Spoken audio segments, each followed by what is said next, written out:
السلام علیکم ورحمۃ اللہ وبرکاتہ۔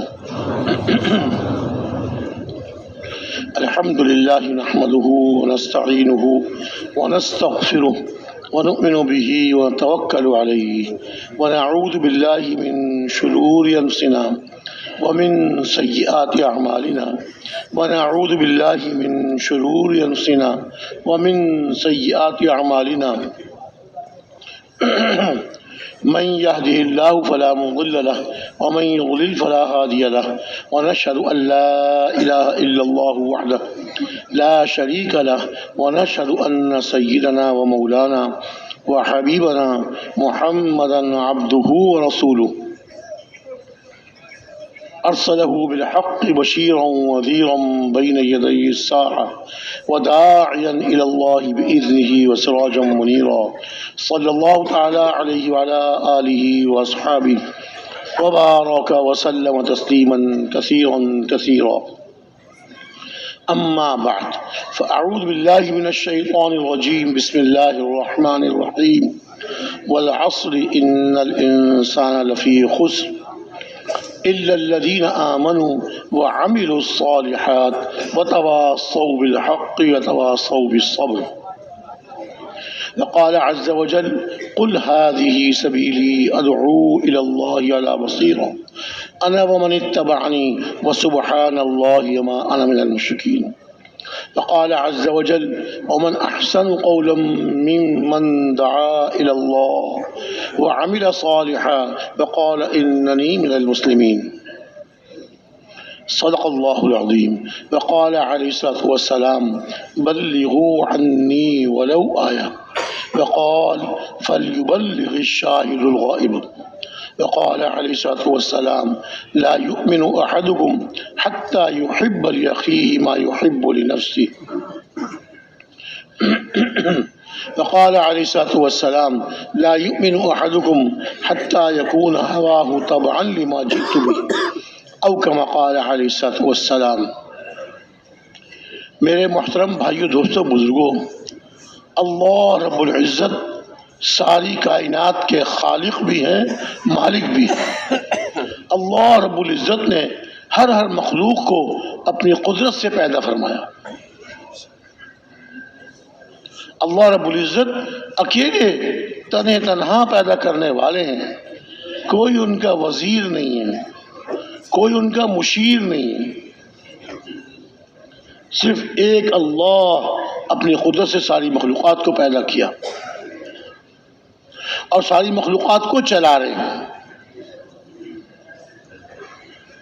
جس مخلوق سے اللہ چاہتے ہیں اس سے نفع نکلتا ہے اور جس مخلوق سے اللہ چاہتے ہیں اس سے نقصان نکلتا ہے۔ اللہ تعالیٰ کسی چیز کے پابند نہیں ہے،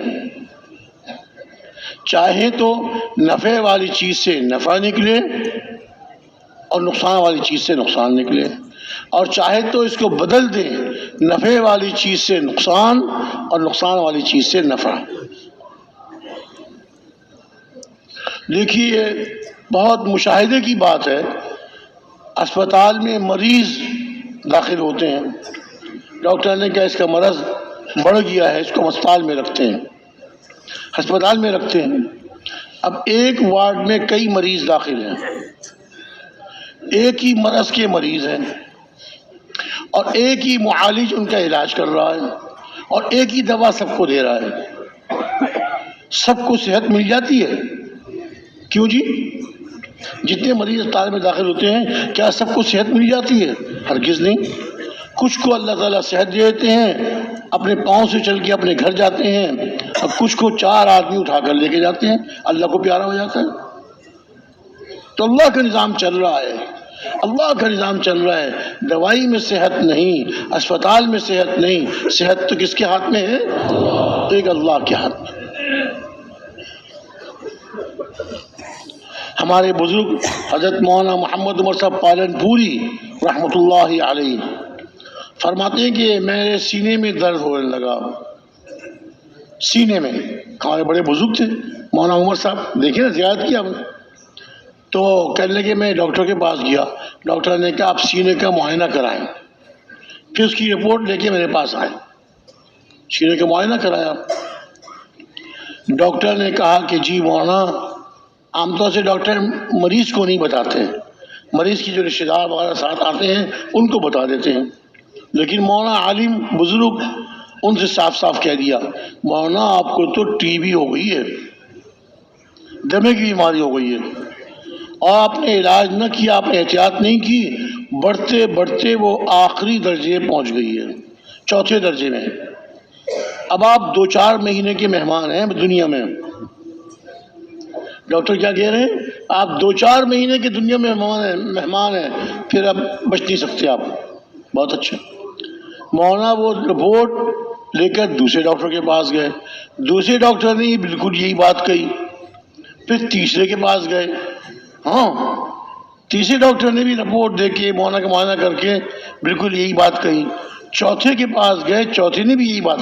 4 ڈاکٹروں کو دکھایا، 4 معالجوں کو، سب نے ایک ہی بات کہی.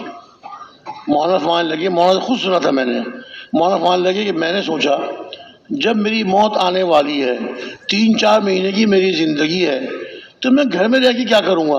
میں اللہ کے راستے میں نکل جاتا ہوں، محنت کرتا رہوں گا، گشتیں ملاقاتیں، لوگوں کو اللہ کے راستے میں نکالنا. محنت کرتے کرتے میری موت آ جائے گی، اللہ کے راستے میں دفن ہو جاؤں گا صحابہ کی طرح. ہاں، یقین تھا، آخرت کا یقین تھا، آخرت کی تیاری. مرکز میں آئے، اپنا نام پیش کیا. مولانا کی تشکیل 1 سال کی جماعت میں ہو گئی. حجاز مقدس کتنے وقت کی تشکیل ہو گئی؟ 1 سال. کتنی؟ 1 سال کی. اور ڈاکٹروں نے کیا کہا تھا؟ 4 ڈاکٹروں نے کہ آپ کی زندگی 3-4 مہینے کی ہے، اور تشکیل ہو گئی 1 سال. یعنی آدمی کی اپنی عقل کے اعتبار سے اس زندگی کی بھی اور زندگی کے بعد کی بھی تشکیل ہو گئی ان کی. نے کہا چلو ٹھیک ہے، جتنی بھی تشکیل ہو جائے. میں تو جو ڈاکٹروں کو کہنے گیا اس کے مطابق تو 3-4 مہینے کی زندگی ہے. وہاں اس سے پیاری جگہ اور کون سی ہوگی؟ حجاز مقدس جیسی جگہ. وہاں میری موت آ جائے گی، میں وہاں دفن ہو جاؤں گا. 4 مہینے، 6 مہینے، 8 مہینے، 10 مہینے، سال گزر گیا. سال گزر گیا، مولانا کی موت نہیں آئی، انتقال نہیں ہوا.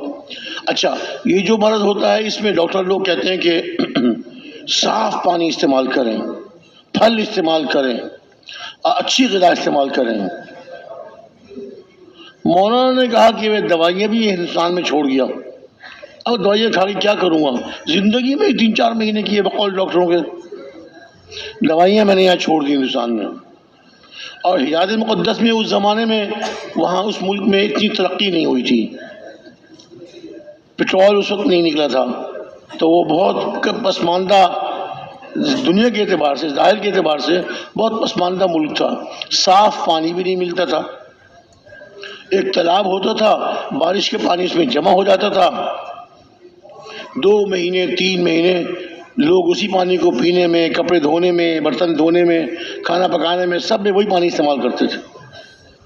اور اگر بارش اور دیر تک نہ ہو تو اس پانی میں کیڑے پیدا ہو جاتے تھے. تو کیڑوں کو پیچھے کر کے، ہاتھ سے پانی سے پیچھے کر کے اس پانی کو لے کے پیچھے سے، کوئی صاف پانی نہیں. اور دودھ تو وہاں صرف اونٹنی کا ملتا ہے، گائے وہاں نہیں، بھینسیں وہاں نہیں، بکریاں یا اونٹنی. اور پھل وغیرہ اس زمانے میں وہاں کے دیہاتوں میں کہاں ملتے تھے اس زمانے میں. اب تو ماشاءاللہ ہر نعمت اللہ کی ہر جگہ ملتی ہے. کہنے لگے میں نے سال بھر نہ کوئی دوائی کھائی، نہ کوئی صاف پانی، نہ کوئی اچھی غذا. اچھا، روٹی اپنے ہاتھ سے پکاتے تھے، آٹا بازار سے لے لیا تھا، اب آٹا گوندھ لیا، روٹی پکا رہے ہیں تو ریگستان صحرا ہوا چلتی تھی تو ریت اڑتی تھی، آٹے میں ریت مل جاتی تھی، اب روٹی کھاتے تھے کر کر کر کر وہ ریت منہ میں آتی تھی۔ یہ اللہ کی قدرت بتا رہا ہوں میں آپ کو، اللہ کی قدرت۔ سال پورا ہو گیا، مولانا نے دل میں سوچا میں تو آیا تھا مرنے کے لیے، اب سال پورا ہو گیا، موت تو میری آئی نہیں، جماعت واپس جاری ہے، مجھے بھی واپس جانا پڑے گا۔ یہ تو نہیں ہو سکتا کہ میں تشکیل میں آؤں اور جماعت کو چھوڑ کے یہاں ٹھہر جاؤں۔ واپس آ گئے۔ واپس آنے کے بعد جب وہ مرکز سے اجازت مل گئی، اپنے گھر تشریف لے آئے۔ گھر آ کر پھر انہوں نے فرمایا کہ میں اب وہ پرانا ایکس رے لے کر ڈاکٹر کے پاس گیا، اسی ڈاکٹر کے پاس۔ اس ڈاکٹر نے کہا مولانا آپ اپنا دوبارہ ایکس رے کرائیں، تازہ نیا، اور پرانا اور نیا دونوں لے کر آئیں۔ میں آپ کو عجیب بات سنا رہا ہوں، یہ مولانا کی اپنے پر گزری بات ہے۔ اللہ کی قدرت، اللہ کی قدرت، اللہ کی مدد۔ کہتے ہیں جب میں ڈاکٹر کے پاس گیا تو مولانا نے اپنی اینک یہاں رکھ کے بتائی کہ ڈاکٹر نے اپنی اینک یہاں رکھی ہوئی تھی، پڑھنے والی اینک ہوگی نا، پڑھنے والی، تو وہ پہلے پرانا ایکس رے دیکھتا، پھر نیا ایکس رے دیکھتا، پھر یہاں اوپر سے مجھ کو دیکھتا، اوپر سے نیچے، نیچے سے اوپر، پھر دوبارہ اس نے پرانا ایکس رے دیکھا، پھر نیا ایکس رے دیکھا، پھر نیچے سے اوپر، اوپر سے نیچے، 2 مرتبہ 3 مرتبہ جب اس نے ایسا کیا تو کہنے لگے مجھے ہنسی آ گئی۔ میں کہا ڈاکٹر صاحب کچھ بتاتے تو ہے نہیں، آپ ایکس رے دیکھ رہے ہیں مجھے دیکھ رہے ہیں، ایکس رے دیکھ رہے ہیں مجھے دیکھ رہے ہیں، مجھے ہنسی آ گئی۔ ڈاکٹر نے کہا مولانا میں آپ کا پرانا ایکس رے دیکھ رہا ہوں، وہ تو کہہ رہے آپ کو ٹی بی ہو گئی ہے اور خطرناک حد تک پہنچ چکی ہے، اور ہمارے تجربے کے مطابق، ہمارے علم کے مطابق آپ 3-4 مہینے کے دنیا مہمان تھے، 3-4 مہینے کے مہمان تھے آپ۔ اب نیا ایکس رے دیکھ رہا ہوں اس میں ٹی بی کا نام و نشان ہی نہیں ہے۔ اب جو نیا ایکس رے دیکھ رہا ہوں اس میں ٹی بی کا نام و نشان نہیں ہے۔ مولانا آپ نے کون سی دوا استعمال کی؟ مولانا آپ نے کون سی دوا استعمال کی؟ مولانا نے فرمایا دوائیاں تو جو آپ نے دی تھی وہ بھی سب میں چھوڑ دیا تھا، میں تو مرنے کے لیے کیا تھا۔ اور نے کہا مولانا آپ بالکل ٹھیک ہیں، آپ کو کوئی بیماری نہیں ہے، کوئی بیماری نہیں ہے، حالانکہ دوا تو کھائی نہیں اور پرہیز بالکل نہیں ہو سکا، صاف پانی نہیں ملتا تھا، پھل اور دودھ بھی ایسی ملتا تھا، دودھ اونٹنی کا ملتا تھا، وہ بھی ایسی ہوتا تھا، کبھی اس میں جو ہے وہ ریت ملی ہوتی تھی جو بھی ہے، اور پانی صاف نہیں ملتا تھا، پھل تو سوال ہی پیدا نہیں ہوتا تھا۔ 1 سال وہاں گزارا، جب واپس آئے اللہ تعالیٰ نے صحت عطا فرما دی، اور ڈاکٹر کہہ رہے ہیں کہ آپ بالکل ٹھیک، دوسرے ڈاکٹر، تیسرے ڈاکٹر، چوتھے ڈاکٹر، چاروں نے کہا مولانا آپ بالکل فٹ ہیں، بالکل صحیح ہیں آپ۔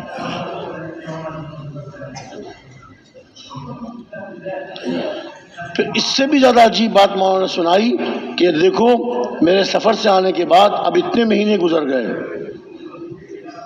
الحمدللہ میں اب تک ٹھیک ہوں، اللہ مجھ سے کام لے رہے ہیں، میں جگہ جگہ جہاں تشکیل ہوتی ہے، کبھی اجتماع میں، کبھی کسی جوڑ میں، جی کبھی جماعت کے ساتھ میں جا رہا ہوں، جماعتوں میں جا رہا ہوں، اللہ مجھ سے کام لے رہے ہیں۔ اور اتنے مہینوں کے دوران میں تو الحمدللہ بالکل ٹھیک ہوں، اور وہ 4 ڈاکٹروں کا انتقال ہو گیا، 1-2 نہیں، ان 4 کا انتقال ہو گیا۔ وہ 4 جو مجھے کہہ رہے تھے آپ 3-4 مہینے کے مہمان ہیں، ان کو اپنی موت کا پتہ نہیں تھا۔ 1-2 ڈاکٹر نہیں، 4 کا کہتے انتقال ہو گیا، اور میں الحمدللہ اب تک ہوں اور اللہ مجھ سے کام لے رہے ہیں۔ تو یہ مطلب نہیں کہ میں اس لیے نہیں سنایا کہ آپ میں سے بھی کوئی سوچے میں علاج کر رہا ہوں، دوائیں کھا رہا ہوں، چھوڑ دوں، نہ بالکل نہ چھوڑیے گا۔ مولانا کا، اللہ کا معاملہ مولانا کے ساتھ دوسرا تھا، ہم کمزور یقین والے ہیں، ہم توکل میں ہماری کمزوری ہے، ہم ایسا نہ کریں، ہم تو دوا بھی استعمال کریں، خوراک بھی جو ڈاکٹر بتائیں استعمال کریں، اور پھر بھروسہ رکھیں اللہ پر کہ شفا دینے والے اللہ ہیں، اللہ چاہیں گے ان دواؤں سے، ان خوراک سے اللہ مجھے صحت دے دیں گے۔ ہم نہ کریں، ہم ان کی عمل پہ ہم نہ عمل کریں. ہمیں تو اللہ کے پیارے رسول صلی اللہ علیہ وسلم نے حکم دیا کہ اسباب اختیار کرو پھر توکل کرو. توکل تو اللہ پہ رکھو، بھروسہ اللہ پہ رکھو. ایک اعرابی دیہات کے رہنے والے آئے مدینہ منورہ میں، مسجد نبوی کے باہر اپنا اونٹ چھوڑ دیا، کھلا چھوڑ دیا، اس کو باندھا نہیں رسی سے. نہیں چاہیے نہیں، صحیح پیچھے کرا کہ ہاں میرا ہاتھ لگے کہ گر نہ جائے. مسجد نبوی کے باہر اونٹ کو ایسے ہی چھوڑ دیا، باندھا نہیں. اندر آ گئے، حضور نے پوچھا صلی اللہ علیہ وسلم کہ آپ نے اونٹ باندھ دیا اپنا؟ کہ نہیں یا رسول اللہ، اونٹ نہیں باندھا، میں نے اللہ پہ توکل کر لیا. ہماری یہ بات ہوتی ہے نا جوش والے، بعض ہمارے نوجوان ہوتے ہیں جوش والے، نہ دوا کھائیں گے نہ روٹی کھائیں گے، ساری رات جاگیں گے. یہ ٹھیک نہیں. ہماری صحتیں کمزور ہیں. ہمارے بزرگ فرماتے ہیں کہ ہم کھانا بھی کھائیں، سوئیں بھی، جتنی ضرورت ہو اتنا سوئیں، اور کھانا بھی بقدر ضرورت کھائیں، اس میں کمی نہ کریں، اور پھر محنت کریں. ورنہ کیا ہوتا ہے، شیطان دھوکہ دیتا ہے کہ بھئی تم توکل کرو، اللہ جو اللہ پہ توکل کرتا ہے اللہ اس کے لیے کافی ہے، اللہ تمہیں بغیر کھائے صحت دیں گے. تو ہوتا کیا ہے، 2-4 دن تو چلتا ہے اس طرح، وہ ساری رات نہیں سو رہا، ساری رات نہیں سویا، اللہ سے مانگنے میں، ذکر میں اور نماز میں. 2-4 دن کے بعد اس کے دماغ بیچارے کا کیا ہو جاتا ہے، دماغ خراب ہو جاتا ہے، پھر چیختا ہے، چلاتا ہے، کپڑے پھاڑتا ہے اپنے. تو جتنی عبادت کر سکتا تھا اس سے بھی جاتا ہے. شیطان یہی تو چاہتا ہے، شیطان یہی تو چاہتا ہے کہ یہ اعمال نہ کرے، یہ اعمال نہ کرے، یہ دعوت نہ دے، اللہ کے راستے میں نہ نکلے. اب جب معذور ہو گیا، کپڑے پھاڑ رہا ہے، لوگوں کو کاٹ رہا ہے، تو لوگ پکڑ کے پاگل خانے میں داخل کرا دیں گے اس کو. کیسا گشت، کون سی تعلیم، کون سی دعوت، سب چھوٹ گیا اس کا. اس لیے اس کی اجازت نہیں دیتے. ان عربی سے، دیہاتی سے حضور نے ارشاد فرمایا اونٹ کو باندھو پھر اللہ پر بھروسہ کرو. قید و توکل، قید و توکل، اونٹ کو باندھو پھر توکل کرو. توکل ضرور کرنا ہے، توکل ضرور کرنا ہے، لیکن سبب اختیار کر کے پھر یقین اللہ پر ہو. دکان میں بیٹھے گا، تبلیغ کے وقت کے علاوہ دکان میں بیٹھے گا، تبلیغ کا وقت خالص تبلیغ کے لیے. شام کو 2.5 گھنٹے، 3 گھنٹے، 4 گھنٹے جو طے کیے ہیں، اور بڑوں کو بتا دیا کہ اتنے گھنٹے میں نے اپنے محلے میں ساتھیوں کے ساتھ گشتوں میں ملاقاتوں میں وقت لگانا ہے، اپنے محلے میں عید کرنی ہے، اتنا وقت دکان پر دیں، دکان میں دیں. اور جو وقت تبلیغ کا ہے اس میں دکان کام نہ کرے، بھروسہ کرے اللہ پر. اللہ اپنی قدرت سے اس کو روزی عطا فرمائیں گے. ارشاد فرمایا، حدیث شریف میں آتا ہے، اگر تم اللہ پہ توکل کرو، اگر تم اللہ پہ توکل کرو، جیسا توکل کرنے کا حق، جیسے توکل کرنے کا حق، تو اللہ تعالیٰ تم کو ایسے روزی دیں گے جیسے پرندوں کو روزی دیتے ہیں. اللہ تعالیٰ تم کو ایسے روزی دیں گے جیسے پرندوں کو روزی دیتے ہیں، کہ پرندے صبح کو اپنے گھونسلے سے نکلتے ہیں، ان کے پوٹے خالی ہوتے ہیں، اور شام کو جب واپس آتے ہیں اپنے گھونسلے میں تو ان کے پوٹے بھرے ہوئے ہوتے ہیں. کس پرندے کی دکان، کس پرندے کا کھیت، کس پرندے کا کارخانہ، یہ اللہ پہ توکل کرتے ہیں. ہر جانور، ہر پرندہ ہر روز اللہ کی تسبیح بیان کرتا ہے. ہر جانور، ہر پرندہ، ہر جانور اللہ کی تسبیح، اللہ کی حمد، اللہ کی تعریف بیان کرتے ہیں. وَإِن مِّن شَيْءٍ إِلَّا يُسَبِّحُ بِحَمْدِهِ وَلَكِن لَّا تَفْقَهُونَ تَسْبِيحَهُ. ہر چیز اس میں انسان تو خیر کچھ کرتے ہیں کچھ نہیں کرتے، لیکن جانور، حتیٰ کہ درخت، حتیٰ کہ پتھر، سب اللہ کی تسبیح بیان کرتے ہیں. اور ساتھ ساتھ ارشاد فرمایا لیکن اے انسانوں تم ان کی تصویر نہیں سمجھتے. ہر چیز اللہ کی تصویر بیان کرتی. اور جو اللہ کا ذکر کرتے ہیں اللہ تعالیٰ ان کو اس ذکر کرنے پر روزی دیتے ہیں. آتے ہیں نا سبحان اللہ و بحمدہ سبحان اللہ العظیم. یہ ہر جاندار کی تسبیح ہے، ہر جاندار کی تسبیح ہے، اور اس تسبیح پہ اللہ اس کو روزی دیتے ہیں. اس تسبیح پر اللہ ہر جاندار کو روزی دیتے ہیں. عرض میں یہ کر رہا تھا کہ کرنے والے ایک اللہ ہے، پالنے والے ایک اللہ ہے، نفع دینے والے ایک اللہ ہے، اور نقصان اللہ کے حکم سے آتا ہے. کامیابی بھی اللہ کے حکم سے ملتی ہے اور ناکامی بھی اللہ کے حکم سے آتی ہے. لیکن اللہ کیا ضابطہ ہے، اللہ کیا سنت ہے. ہر چیز کے بارے میں ضابطہ ہے، سنت ہے. ضابطہ کیا ہے کہ اللہ تعالیٰ اپنی قدرت سے عطا فرماتے ہیں. دیکھیے جو دکان کھولتا ہے کاروبار کے لیے، اس میں سامان رکھتا ہے کاروبار کے لیے، جو کارخانہ لگاتا ہے کاروبار کے لیے، جو کھیت زمین خریدتا ہے اس میں محنت کرتا ہے اس کے لیے نفع کے لیے. لیکن یہ سارے اسباب ہیں، سارے اسباب ہیں. اس میں روزی اللہ دیتے ہیں، اس میں روزی اللہ دیتے ہیں. دکان کی، کارخانے کی، اور اسی طرح کھیت کی. اس کی مثال دیا کرتے ہیں ہمارے بزرگ، جیسے ایک پیالہ ہے، پیالہ خالی ہے. جس کا پیالہ ہے اس پیالے میں وہ جو چیز ڈالے گا وہ اس میں سے ملے گی. اگر اس میں دودھ ڈال دیا تو پیالے میں سے دودھ ملے گا، اس میں پانی ڈال دیا تو پانی ملے گا. گرمی کے موسم میں اس میں شربت ڈال دیا، شربت ملے گا. تو پیالہ خالی ہے، اس میں روزی اللہ ڈالتے ہیں. دکان اس میں روزی اللہ دیتے ہیں. کارخانہ روزی اللہ دیتے ہیں. تھوڑی دیں زیادہ دیں یہ اللہ کے علم ہے. اللہ یبسط الرزق لمن یشاء ویقدر. اللہ چاہتے ہیں جس کو چاہتے ہیں رزق خوب دیتے ہیں، کھلا رزق دیتے ہیں، اور جس کو چاہتے ہیں رزق تنگ کر دیتے ہیں. جس کے چاہتے ہیں رزق تنگ کر دیتے ہیں اور جس کے چاہتے ہیں رزق کھلا کر دیتے ہیں. چھوٹی سی دکان والا خوب کما رہا ہے اور بڑی دکان والا معمولی سے کیا اس کو نفع ہو رہا ہے. یہ اللہ کے فیصلے ہیں. کس کے فیصلے ہیں بھائی؟ یہ اللہ کے فیصلے ہیں. جس کو جتنا نفع دیں اور جس کو جتنی روزی دیں یہ اللہ کے حکم سے ہوتا ہے، اللہ کے حکم سے ہوتا ہے. اللہ کرنے والے ہیں. اور انسانوں کے عملوں پہ اللہ کرتے ہیں. اللہ تعالیٰ، اللہ کے یہاں ضابطہ ہے، اللہ کے یہاں دستور ہے، اللہ کے یہاں سنت ہے. اپنے ضابطے اور دستور اور سنت کے مطابق اللہ معاملہ فرماتے ہیں.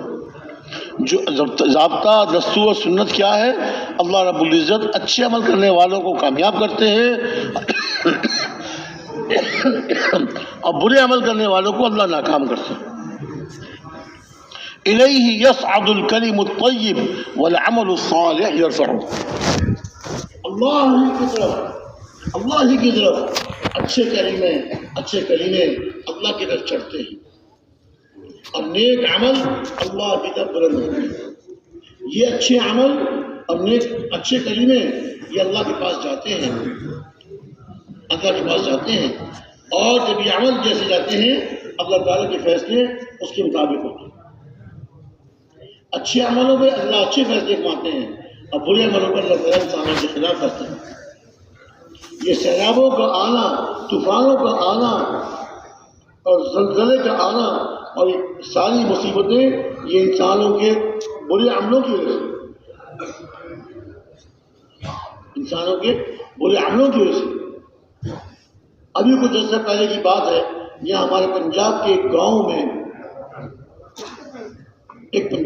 میں آسمان سے پتھروں کی بارش ہوئی. آسمان سے پتھر برسے، اللہ کا عذاب.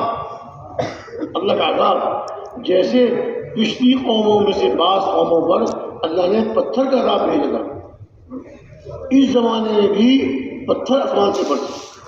یہ کیا ہوتا ہے؟ برے عملوں کا نتیجہ، برے عملوں کا نتیجہ کرتے اللہ ہی ہے۔ یہ اللہ تعالیٰ انسانوں کے عملوں پہ فیصلہ کرتا ہے۔ اللہ تعالیٰ ظالم نہیں ہے، کسی پہ ظلم نہیں کرتے۔ اللہ تعالیٰ ظالم نہیں، اللہ تعالیٰ کسی پہ ظلم نہیں کرتے۔ عملوں پہ اللہ کیسے فیصلے ہوتے ہیں؟ فرمایا کہ جب تم اپنے خلاف فیصلے دیکھو تو اپنے عملوں کی طرف دیکھو، اپنے عملوں کو اچھا کرو، برے عملوں سے گناہوں سے توبہ کرو اور نیک عمل کرو، اللہ کو راضی کرنے والے اعمال کرو، اللہ تمہارے لیے فیصلے بدل دیں گے، فیصلے بدل دیں گے۔ جی ہاں، دیکھیے ہمارے پیارے نبی صلی اللہ علیہ وسلم تشریف لائے، دنیا میں تشریف لائے، تو آپ کے دنیا میں تشریف لاتے ہی اللہ تعالیٰ نے بعض ایسی باتیں دکھائیں کہ لوگوں کو اندازہ ہو جائے کہ اب وہ سورج نکل رہا ہے، وہ سورج نکلنے والا ہے۔ دیکھیے صبح صادق ہوتی ہے، اندھیری رات صبح صادق ہوتی ہے، مشرق کی طرف سے روشنی پھیلنی شروع ہو جاتی ہے، مشرق کی طرف سے روشنی پھیلنی شروع ہو جاتی ہے۔ وہ جو روشنی پھیلتی ہے اور روشنی نکلتی ہے اس کو صبح صادق کہتے ہیں، اور وہ نشانی ہوتی ہے کہ اب کچھ دیر کے بعد، گھنٹے سوا گھنٹے کے بعد یا 1.5 گھنٹے کے بعد سورج نکلنے والا ہے، وہ بڑا سورج، بڑی روشنی اب ظاہر ہونے والی ہے، اور صبح صادق کے وقت اس کی علامات ظاہر ہو جاتی ہیں۔ مشرق کی طرف سے روشنی پھیلنی شروع ہو جاتی ہے، شمال کی طرف، جنوب کی طرف روشنی پھیلتی ہے، پھر اوپر کی طرف روشنی آتی ہے، پھر آہستہ آہستہ روشنی بڑھتی جاتی ہے اور خوب ساری دنیا خوب روشن ہو جاتی ہے، پھر سورج نکلتا ہے۔ جب حضور اقدس صلی اللہ علیہ وسلم دنیا میں تشریف لائے تو فارس کا آتش کدا، فارس والے آگ کی پوجا کرتے تھے، انہیں آگ جلائی ہوئی تھی، جو آگ صدیوں سے جل رہی تھی، کئی 100 سال گزر گئے تھے، انہیں ایسا انتظام کیا ہوا تھا کہ وہ آگ بجھتی نہیں تھی، اور ان کا عقیدہ یہ تھا ہم ایسا انتظام رکھیں کہ آگ نہ بجھے، یہ ہمارا معبود ہے، نعوذ باللہ، اس کو معبود کہتے تھے، اس کو ہم بجھنے نہ دیں، یہ جلتی رہے گی تو ہم کامیاب ہوتے رہیں گے، اور یہ بجھ جائے گی تو ہمارے ہلاکت کا فصل ہے۔ جس دن حضور اکرم صلی اللہ علیہ وسلم کی ولادت ہوئی اس دن وہ فارس کی آگ بجھ، چیخ پڑے فارس والے، یہ آگ کیسی بجھ گئی؟ ہم نے تو ایسے انتظام کیا، کبھی بجھتی نہیں ہے، تو صدیوں سے چل رہی ہے، کبھی نہیں بجھتی، آج کیسے بجھ گئی؟ ان عقل کے گوروں کو کیا پتا کہ وہ حق کا نور آج ظاہر ہوگا، حق کا نور جو بعد میں پورا نور بن کے ظاہر ہوگا، آج اس کی ولادت ہوگی۔ جو روم، اس کا جو محل تھا، روم کے بادشاہ کا محل تھا، اس پہ کگرے بنے ہوئے تھے دیوار پر، 14 کگرے اس میں گر گئے، فارس کی آگ بجھ گئی اور ان کے محل کے 14 کگرے گر گئے۔ یہ کیسے گر گئے؟ کیا حق ظاہر ہونے والا ہے، اس کی علامات ظاہر ہو رہی ہیں، علامات ظاہر ہو رہی ہیں۔ سورج نکلتا ہے 1.25 گھنٹے 1.5 گھنٹے کے بعد، لیکن اس کے نکلنے سے پہلے علامات ظاہر ہو جاتی ہے، روشنی پھیلنی شروع ہو جاتی ہے، بعد میں سورج نکلتا ہے۔ پہلے جو لوگ اپنے ہاتھوں کے بنائے ہوئے پتھر کے بتوں کی پوجا کرتے تھے، ان سے اپنا نفع سمجھتے تھے، خیر اور شر بتوں سے سمجھتے تھے، نفع اور نقصان بتوں سے سمجھتے تھے، کامیابی ناکامی بتوں سے سمجھتے تھے، اور ایسا غلط یقین ان کے دلوں میں بیٹھ گیا تھا۔ ایک آدمی سفر میں جا رہا ہے تو جو سفر کا بت ہوتا تھا، انہیں بت رکھے ہوئے تھے الگ الگ غرضوں کے لیے، یہ بت اولاد دینے والا ہے، یہ بت رزق دینے والا ہے، یہ بت جو ہے سفر میں جانے والا اس بت سے کہہ کر جائے تو یہ بت اس کی حفاظت کرتا ہے۔ تو جناب وہ اس بت سے کہہ کر جاتے تھے میں سفر میں جا رہا ہوں، میری حفاظت کرنا۔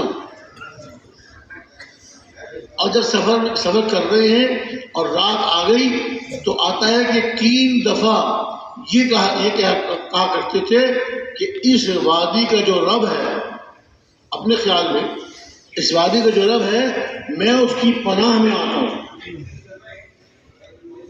بہت یقین شیطان نے ایسا مضبوط کر دیا تھا ان کے دلوں میں کہ کیا کہا کہ یہ اس وادی کے رب کی پناہ میں آتا ہوں، ہر موذی کے علاج کی شر سے، ہر شر دینے والے کے شر سے۔ اور اس کے بعد وہ اکیلا تن تنہا اس ویرانے میں سو جاتا، اب مجھے کوئی چیز نقصان نہیں پہنچائے گی، کوئی سانپ بچھو کوئی درندہ مجھے پھاڑ کھا سکتا۔ میں نے اس وادی کے رب سے، اس رب کے وادی کی پناہ میں آ گیا ہوں۔ غلط یقین اتنا پکا ہو گیا تھا۔ آج ہمارا یقین کمزور ہو گیا، اللہ سے مانگتے ہیں لیکن یقین کمزور ہے۔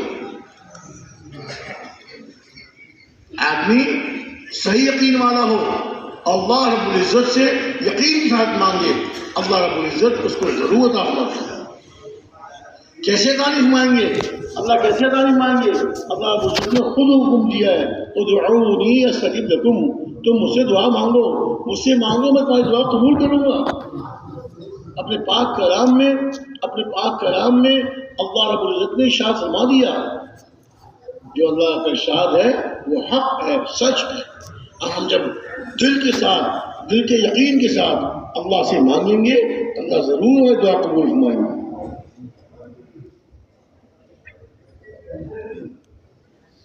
اور ارشاد ہے، ایک حدیث میں آتا ہے، انا عند ظن عبدی بی، میں اپنے بندے کے ساتھ اس کے گمان یعنی اس کے یقین کے مطابق معاملہ کرتا ہوں۔ جیسا اس کا یقین ہوتا ہے اللہ رب العزت اس کے ساتھ ویسے معاملہ فرماتا ہے۔ ہمارے پیارے نبی صلی اللہ علیہ وسلم نے ارشاد فرمایا، حدیث پاک کا مفہوم ہے کہ جب آدمی اللہ سے مانگتا ہے اللہ تعالیٰ اس کی دعا قبول فرماتے ہیں جب تک کہ وہ مایوس نہ ہو جائے، یہ کہنا نہ شروع کر دے کہ میں تو دعا مانگتا ہوں میری دعا قبول نہیں ہوتی، بس یہ اللہ قبول نہیں ہوتا۔ جب یہ کہنے لگے میں تو دعا مانگتا ہوں میری دعا قبول نہیں ہوتی، پھر اللہ اس کی دعا قبول نہیں فرماتے۔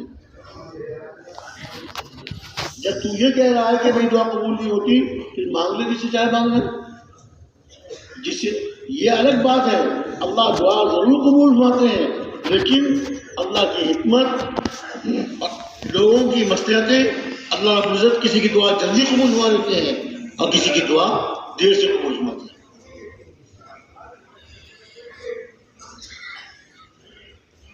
آدم علیہ السلام کو اللہ نے ان سے جو اجتہادی غلطی ہوئی تھی، اللہ رب العزت نے ان کو زمین میں اتار دیا۔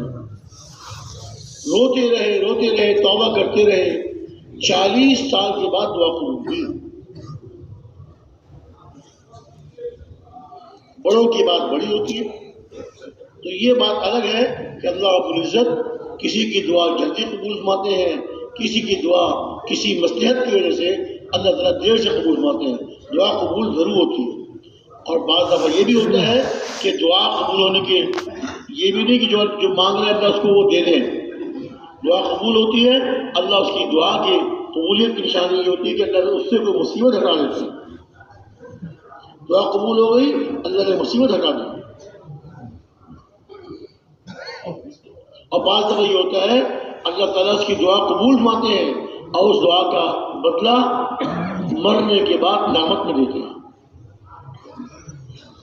اپنے ایک بندے کو بلائیں گے، اللہ تعالیٰ اپنے ایک بندے کو بلائیں گے اور اس سے پوچھیں گے میرے بندے دنیا میں تم نے دعا کی تھی یا اللہ کی تھی؟ پھر کیا ہوا؟ کہ اللہ میں تو مانگتا ہی رہا۔ ہاں تو نے جو فلاں دعا مانگی تھی نا، ہم نے دنیا میں اس کا بدلہ نہیں دیا تجھ کو، لیکن آج آخرت میں اس کا بدلہ یہ ہے، وہ جنت کا اس کا مرتبہ، جنت کی نعمت ہے۔ پھر فلاں وقت میں دعا مانگی تھی، ہم نے وہ دعا دنیا میں تیرے لیے قبول نہ کی، اب تیری آخرت میں یہ درجہ، یہ مرتبہ۔ جب آدمی اپنی دعا کے دنیا میں ظاہر نہ ہونے کا آخرت میں بدلہ دیکھے گا، اتنا خوش ہوگا، اتنا خوش ہوگا، وہ تمنا کرے گا کاش میری دنیا میں میری کوئی دعا بھی کوئی بھی قبول نہ ہو۔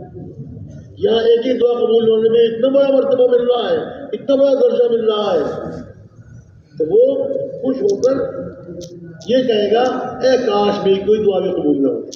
آج تو ہم دعا مانگتے ہیں مایوس ہونے لگتے ہیں، پتہ نہیں کیا بات ہے میری دعا قبول نہیں ہوتی۔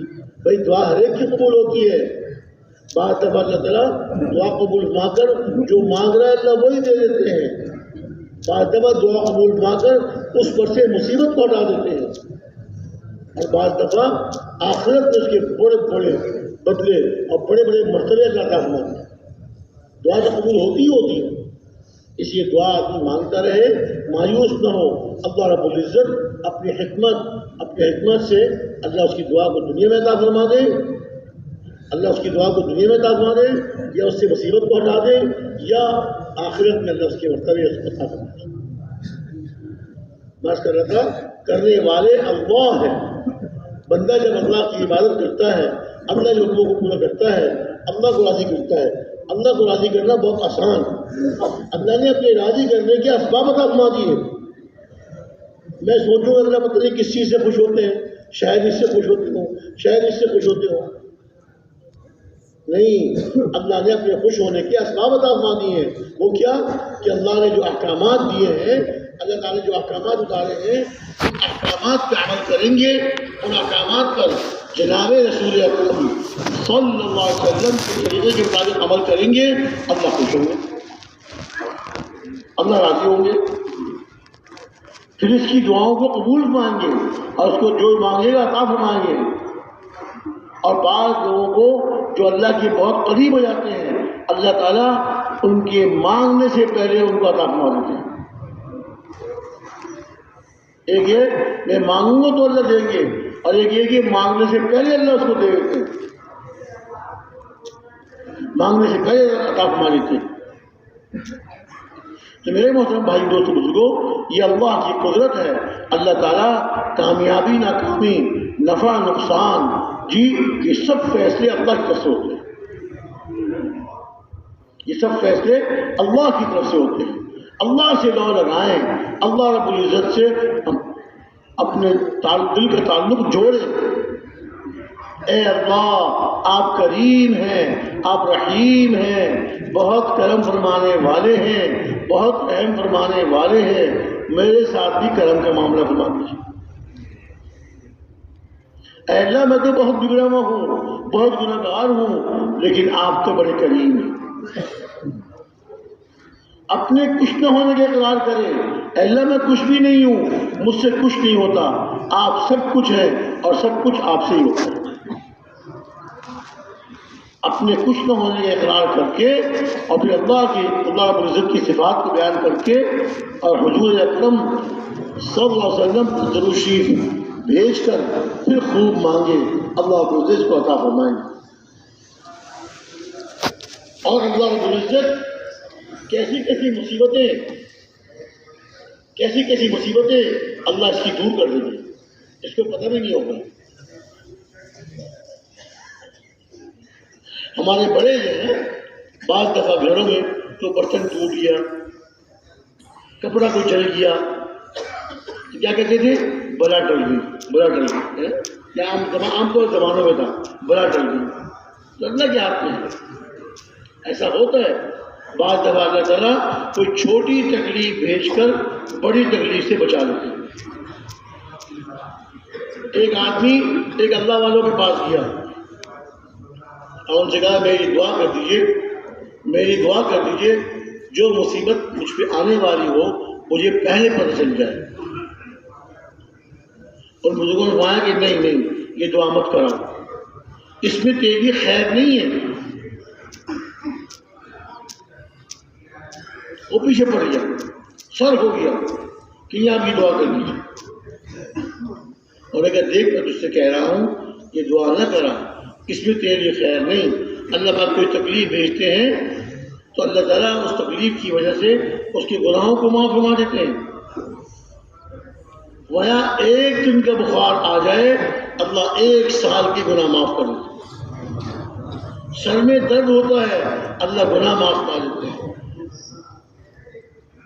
بخار آ جائے اللہ گناہوں کو معاف فرما دیتے ہیں. تو تکلیف آئے آدمی اس کو برداشت کرے, اللہ کے سامنے اپنی عاجزی کا اظہار کرے اور اللہ سے صحت مانگے. صحت دینے والے وہی ہیں, شفا وہی کے ہاتھ میں ہے.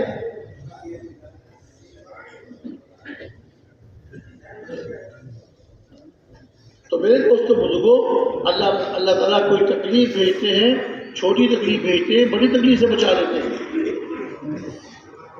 اس آدمی نے اصرار کیا, ان بزرگوں نے دعا کر دی. اس کو کچھ عرصے کے بعد اس کو یہ پتہ چلا,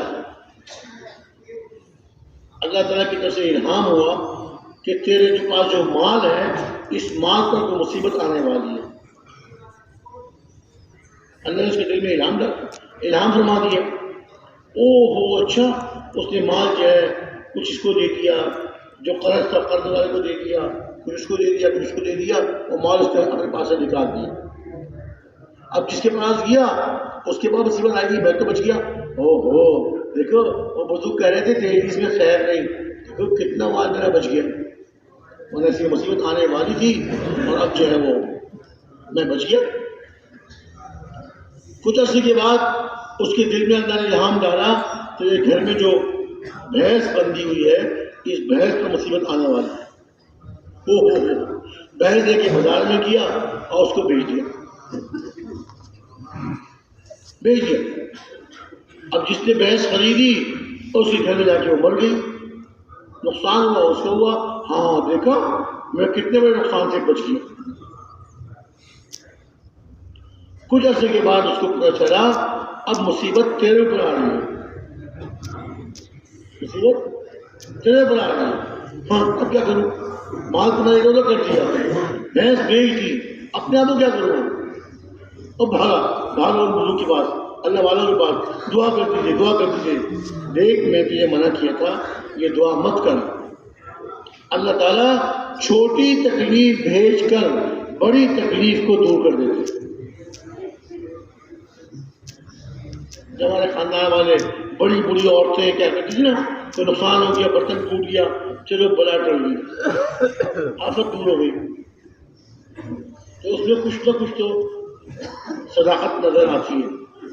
تو خیر, اور میں مایا کہ دیکھ تیرے گناہ بڑھ گئے تھے, اللہ تعالیٰ تیرے مال پر ایک مصیبت لانے والے تھے, تاکہ مال چھوٹی چیز ہے اور جانور اس سے بڑی چیز ہے. خود اپنی جان آدمی کی جانور سے بھی قیمتی ہے. مال تو ہاتھ کا میل, کتنے ہاتھ کا میل ہے, آنے جانے والی چیز ہے. وہ چھوٹی چیز تھی, اللہ پاک اس چھوٹی چیز پہ تکلیف لا کر تیرے گناہ کو معاف کرنے والے تھے. لیکن تجھ کو پتہ چل گیا, تم نے مال ادھر ادھر دے دیا, اپنے قرضے میں اتار دیا, کوئی کسی چیز کی قیمت دینی تھی وہاں دے دیا. مصیبت وہ گناہ تیرے دل میں رہے گی. پھر اللہ تعالیٰ چھوٹی مصیبت ڈالے تھے, تو نے مصیبت آنے نہیں دی. اب اس سے بڑی چیز تھی جانور, بھینس, اس کا نقصان مال سے زیادہ ہے. اللہ تعالیٰ اس پر مصیبت لا رہے تھے تاکہ اسے مصیبت لا کر تیرے گناہوں کو معاف فرما دے. لیکن تجھ کو پتہ چل گیا, تو نے بھینس بازارے بیچ دی, جس نے خریدی اسی گھر میں جا کے وہ مصیبت آئی, مر گئی. اب تیرے گناہ باقی, مال پہ مصیبت آنے والی تھی, گناہوں کو معاف کرنے کے لیے تو نے مال ہٹا دیا. اب تیرے گناہوں کی وجہ سے تیری بھینس پر تیرے جانور مصیبت آنے والی تھی, تو جانوروں کو نکال دیا. اب یہ مصیبت تجھ پر آئی. اللہ تعالیٰ چھوٹی مصیبت بھیج کر بڑی مصیبت کو ٹال دیتے تھے. تو نے چھوٹی مصیبت کی آنے نہیں دی, درمیانی مصیبت کی آنے نہیں دی, اب تیرے پر آئے گی اور یہ آ کر رہے گی, اب تو بچ نہیں سکتے. تو یہ تو اللہ کی طرف فیصلے ہوتے ہیں, انسانوں کے عملوں کے فیصلے ہوتے ہیں. اللہ تعالیٰ نے فرمایا اعوذ باللہ من الشیطان الرجیم وما اصابکم من مصیبت فبما کسبت ایدیکم ویعفو عن کثیر. تم کو جو مصیبت بھی آتی ہے, جو مصیبت پہنچتی ہے وہ تمہارے اپنے ہاتھوں کی کمائی ہے, تمہارے اپنے برے عملوں کا نتیجہ ہے. جو مصیبت آتی ہے وہ تمہارے اپنے برے عملوں کا نتیجہ ہے. اور بہت سے گناہ تو اللہ تعالیٰ معاف فرما دیتے ہیں. ہر گناہ پہ اللہ پکڑ نہیں فرماتے. قرآن شریف کی ایک آیت میں ارشاد آیا کہ اگر اللہ تعالیٰ ہر گناہ پر انسانوں کی پکڑ کرنے لگے تو دنیا میں کوئی انسان بچ نہیں سکتا تھا. انسان اتنے گناہ کرتا ہے، ہر گناہ پہ اللہ پکڑ کرنے لگے تو انسان دنیا بچے گا نہیں. تو بہت سے گناہ تو اللہ معاف فرما دیتے ہیں. تو اگر مصیبت آتی ہے اللہ کی طرف رجوع کریں اور نیک اعمال کریں، اللہ کو راضی کرنے والے اعمال کریں، اللہ کے احکامات کو پورا کریں، اللہ کے پیارے نبی صلی اللہ علیہ وسلم کے طریقوں پر چلیں. جب عمل کرتے ہیں اور دین کی محنت کرتے ہیں ان عملوں کو زندہ کرنے کے لیے، اللہ کے حکموں کو زندہ کرنے کے لیے اور پیارے نبی صلی اللہ علیہ وسلم کے سنتوں کو زندہ کرنے کے لیے آدمی محنت کرتے ہیں، تو پھر کیا ہوتا ہے؟ اللہ رب العزت ان کی حالات کو بناتے ہیں، ان کی مصیبتوں کو دور کرتے ہیں. اور اللہ تعالیٰ مصیبت دینے والوں سے ان کی حفاظت فرماتے ہیں. دیکھیے حضور اکرم صلی اللہ علیہ وسلم کے زمانے میں ایک دفعہ حضور اکرم صلی اللہ علیہ وسلم تشریف فرما تھے. صحابہ آپ کے پاس بیٹھے ہوئے تھے. جنگل سے کچھ بھیڑیا آئے. بھیڑیا کے انسان کو دیکھ کے بھاگتا ہے، جنگل میں رہتا ہے، آبادی کی طرف نہیں آتا. جنگل سے کچھ بھیڑیا آئے اور حضور کے سامنے اپنے دم کے بل بیٹھ گئے. اپنی زبان میں کو حضور نے کچھ کہا. اللہ تعالیٰ نے حضور اکرم صلی اللہ علیہ وسلم کو جانوروں کی بولی بھی اللہ سمجھا دیتے تھے. اللہ کے فضل و کرم سے آپ سمجھ جاتے ہیں.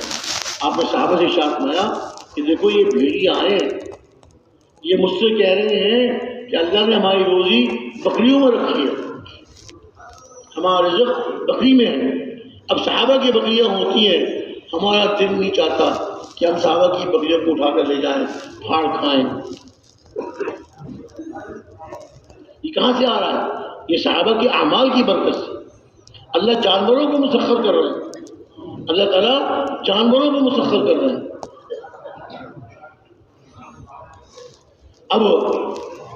اب یہ بھیڑیے کہہ رہے ہیں کہ صحابہ اپنی خوشی سے ہمارے لیے اپنی بکریوں میں سے حصہ مقرر فرما دیں. بھائی مہینے میں ایک بکری، مثال کے طور پر 15 دن میں ایک بکری، یا ایک صحابی ایک بکری دے 10 دن میں، ہفتے میں، دوسرے صحابی، تیسرے صحابی. اس طرح ہمارا حصہ مقرر کرتے ہیں. ہم وعدہ کرتے ہیں کہ جو ہمارا حصہ مقرر کریں گے اس کے علاوہ کسی بکری کو ہم نے اٹھائیں گے. حضور نے ارشاد فرمایا کہ بھائی دیکھو اب یہ کہہ رہے ہیں، سوچو آپ لوگ حصہ مقرر کرو. صحابہ نے آپس میں بات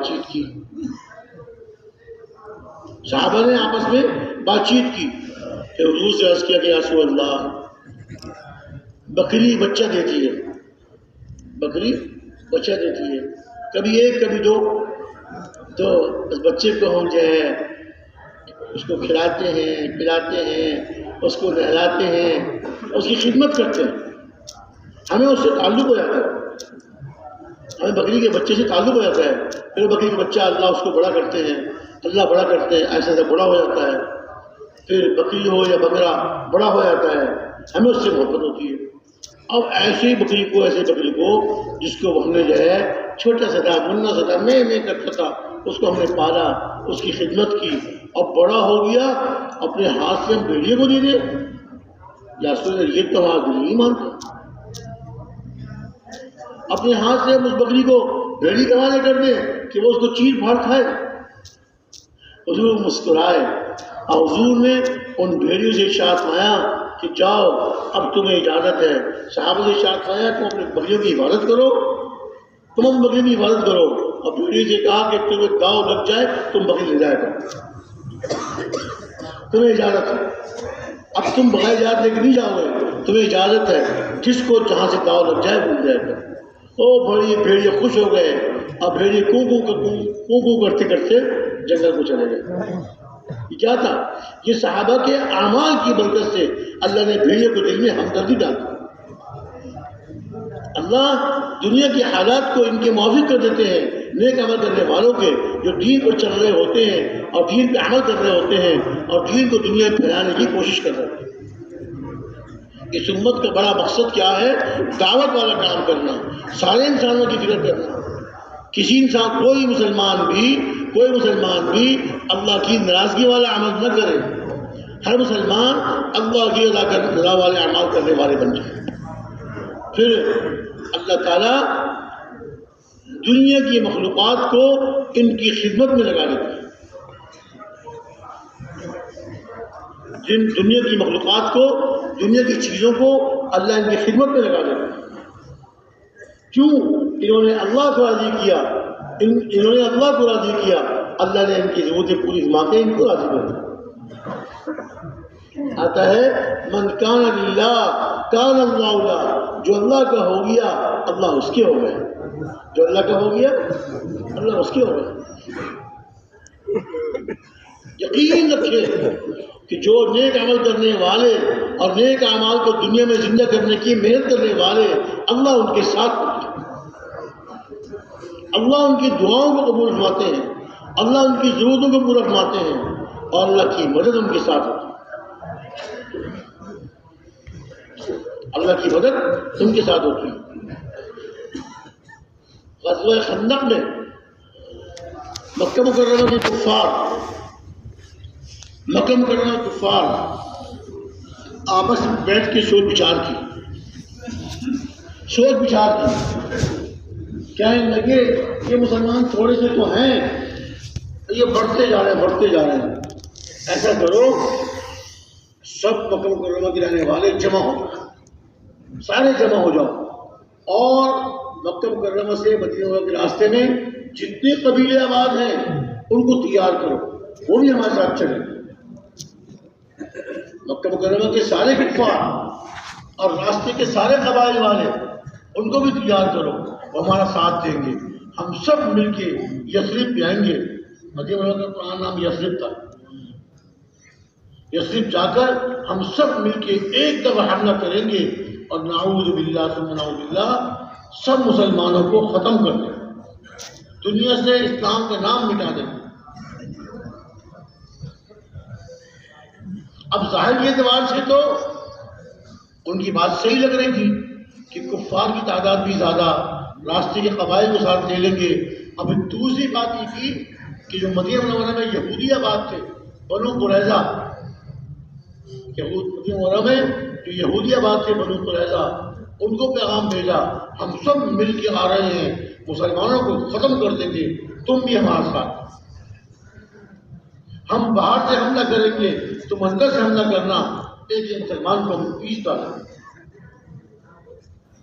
حالانکہ یہودیوں سے اللہ کے پیارے رسول صلی اللہ علیہ وسلم نے جب ہجرت وہاں کی تشریف لائے تھے ان سے معاہدہ کیا تھا، تو دیکھو اگر کوئی باہر کا دشمن آ کے ہم پہ حملہ کرے تم نے ان کو ساتھ نہیں دینا۔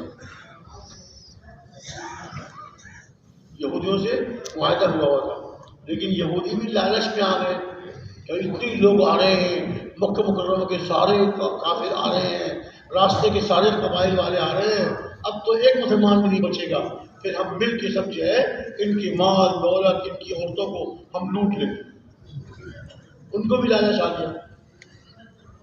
اب یہ سارے قبیلے والے اور سارے مکہ مکرمہ والے اور یہ بنو قریظہ کے یہودی جو مدینہ میں آباد تھے یہ سارے مل گئے، حضور کو اطلاع مل گئی کہ کافروں نے یہ سوچا ہے اور اس طرح آ رہے ہیں۔ انہوں نے صحابہ کو جمع کیا، ان سے مشورہ کیا کیا کرنا چاہیے، سب خاموش سوچ رہے ہیں کیا کرنا چاہیے۔ پھر حضرت سلمان فارسی رضی اللہ تعالیٰ عنہ، یہ فارس کے رہنے والے تھے، حضرت سلمان، انہوں نے عرض کیا کہ رسول اللہ، فارس کے رہنے والے تھے، اللہ نے کو ہدایت دی، مسلمانوں میں صحابی تھے، اللہ کے رسول اللہ ہمارے ملک میں اگر کوئی باہر کا دشمن بڑا دشمن آ جائے اور ہمارے ملک والے اس کے مقابلے کی طاقت نہیں رکھتے، تو ہمارے کیا کرتے ہیں کہ شہر کے ارد گرد بڑی گہری خندق ہوتی تھی، شہر کے لیے بہت گہری خندق ہوتی تھی کہ دشمن اس کو پار نہیں کر سکے گا. جب پار نہیں کر سکے گا تو وہ ہم پہ حملہ نہیں کر سکے گا. آخر کب تک انتظار کرے گا؟ اگر کوئی کوشش کریں کہ مٹی ڈال ڈال کر خندق کو بھر دیں تو اس طرف ہمارے لوگ بیٹھے ہوں گے، وہ ان کو تیر مار مار کے ختم کر دیں گے. بڑا دشمن ہو اس سے بچنے کے لیے ہمارے ہاں خندق کھودتے ہیں. حضور اکرم صلی اللہ علیہ وسلم کو یہ رائے پسند آئی. آپ نے ارشاد فرما دیا کہ ٹھیک ہے بھائی خندق کھودو، مدینہ منورہ کے ارد گرد خندق کھودو. اور حضور نے خود خندق کی جگہ یہاں سے لے کے یہاں تک یہ فلاں فلاں فلاں صحابہ 2 3 4 جتنے حضور نے طے فرمائے یہ لوگ کھودیں گے. اس سے آگے یہاں سے یہاں تک فلاں فلاں کھودیں گے. اس سے آگے یہاں سے یہاں تک نشان لگا کے آپ نے دے دیا ان کو کھودنے کے لیے. سارے صحابہ کھودنے میں لگ گئے. اتنے میں کیا ہوا، کچھ صحابہ کھود رہے تھے، کھودتے کھودتے ان کے کھودنے میں چٹان آ گئی. اب اسے توڑنے کی کوشش کرنا ہے، چٹان ٹوٹ نہیں رہی. کیا کرے بھائی؟ آپس میں ایک دوسرے سے کہا کیا کریں. ایک دو نے کہا کہ بھائی حضور نے یہ بتایا تھا یہاں کھودو، اب یہاں چٹان آ گئی ہے تو ہم تھوڑا سا یوں کو کھود لیتے ہیں، تھوڑی جگہ بدل لیتے ہیں. تو دوسرے باقی صحابہ نے کہا کہ ہرگز نہیں، یہ نہیں کرنا ہم نے. جب حضور اکرم صلی اللہ علیہ وسلم نے نشان لگا کے دیا ہے اب اس سے ہم ادھر ادھر نہیں ہٹ سکتے. تبلیغ میں بھی یہی کہا جاتا ہے کہ جو ہمارے بڑوں نے جو طریقہ ہم کو دیا کام کرنے کا اس طریقے میں ہم چلیں گے اور اس طریقے میں کام کریں گے، اس سے ادھر ادھر نہیں ہٹیں گے. ایک گاؤں میں جماعت گئی، گاؤں والے اچھے لوگ تھے. انہوں نے کہا جی آپ ماشاءاللہ جماعت آئی ہے، ہمیں بڑی خوشی ہوئی ہے. آپ کہہ رہے ہیں گشت کے لیے جانا ہے، گشت میں جانے کی آپ کو کیا ضرورت ہے؟ آپ تھکیں گے، گھر گھر جائیں گے، گاؤں ہمارا بڑا ہے، آپ تھک جائیں گے. ہم یہاں مسجد کے لاؤڈ اسپیکر کھول کے گاؤں میں اعلان کر دیں گے، لوگ آ جائیں گے. اب دیکھنے میں بڑی اچھی بات لگ رہی تھی کہ جانا نہیں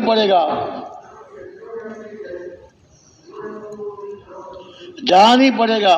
اب مسجد میں بیٹھے بیٹھے لوگوں تک بات پہنچ جائے گی، اعلان پہنچ جائے گا، لوگ آ جائیں گے. لیکن جماعت والوں نے کہا کہ ہرگز نہیں، جو ہمیں بڑوں نے طریقہ دیا ہے اس طریقے سے ہم چلیں گے.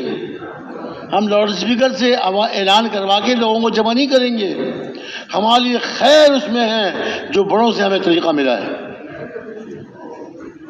ہمارے حاجی عبد الوہاب صاحب رحمۃ اللہ علیہ فرمایا کرتے تھے ہم تو لکیر کے فقیر ہیں. کیا ہے؟ ہم تو لکیر کے فقیر ہیں. جو بڑوں نے ہمیں کام دیا جس طریقے پر دیا ہم نے وہی کام کرنا ہے، اسی طریقے پہ کرنا ہے.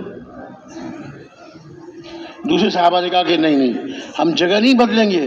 اب دقت آ گئی، مشکل آ گئی، حضور کی خدمت میں جا کے عرض کریں گے. بڑوں کا یہ معنی ہے کہ جو ہم نے بتایا طریقہ اس پہ چلتے رہو، اور جس طرح پورا کرنے کا طریقہ بتایا ہے اس طریقے پہ چلتے رہو. کوئی دقت آئے تو بڑوں کی طرف رجوع کرو، ان سے پوچھو. اپنے مرکز کی صورت سے معاملہ حل نہ ہو تو بڑے مرکز کی صورت سے بڑوں کی طرف رجوع کریں. تو ان صحابہ نے کہا کہ نہیں اب ہمیں دقت پیش آ گئی، رکاوٹ پیش آ گئی، ہم حضور کے پاس چلتے ہیں، جا کے عرض کرتے ہیں. صحابہ حضور کے پاس پہنچے اور جا کے عرض کیا کہ رسول اللہ کھودتے کھودتے چٹان آ گئی ہے، وہ چٹان ہم سے نہیں ٹوٹ رہی. حضور نے ارشاد فرمایا کہ بہت اچھا، میں آ رہا ہوں، میں خود آتا ہوں. حضور خود تشریف لائے اور کدال لے کر، جس سے کھودتے ہیں، کدال لے کر حضور خود خندق میں اترے بنفس نفیس صلی اللہ علیہ وسلم. کدال آپ کے ہاتھ میں، صحابہ اوپر کھڑے ہوئے ہیں، آپ خندق کے اندر ہیں. حضور صحابہ کو دیکھ کے مسکرائے، یعنی یہ اشارہ فرمایا ایک چٹان بھی تم سے نہیں ٹوٹی.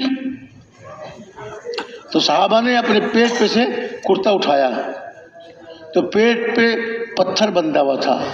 اتنی شدت کی بھوک تھی کہ کمر کو سیدھا رکھنے کے لیے پیٹ پہ پتھر باندھا ہوا تھا کہ رسول اللہ بھوک سے تو یہ حال ہے، اب پتھر چٹان کیسے ٹوٹے ہم سے.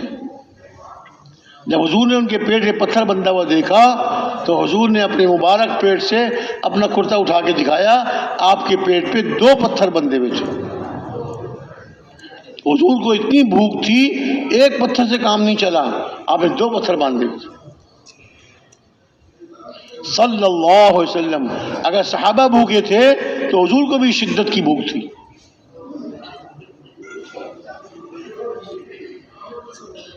اب کدال لے کر جب کدال حضور نے چٹان پر ماری، چٹان ٹوٹی، ٹکڑے اس کے ٹکڑے ہو گئے اور اس میں سے ایک روشنی نکلی. چٹان ٹوٹی، اس کے ٹکڑے ہو گئے، اس میں سے روشنی نکلی. حضور نے فرمایا روم فتح ہو گیا.